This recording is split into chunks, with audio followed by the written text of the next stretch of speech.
নমস্কাৰ কৃষক বন্ধুসকল। তো স্ক্ৰীনত চাই আছে এইটো এটা ভিটামিন।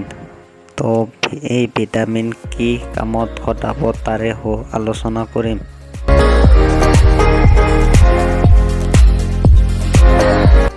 বিশেষ কৰি ফল ফলনিৰ মাজত খটাব পাৰিব এইটো ভিটামিন।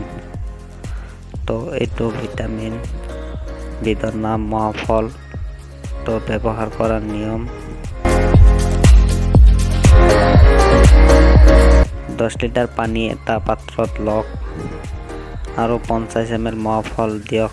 মিশ্ৰণ কৰি স্প্ৰে মেচিনত লৈ স্প্ৰে কৰি দিয়ক।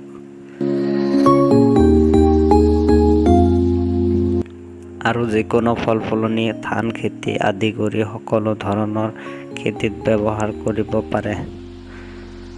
সম্পূৰ্ণ নিশ্চিন্তে ইয়াৰ ক্ষতি সম্পূৰ্ণ অনিবাৰ্য।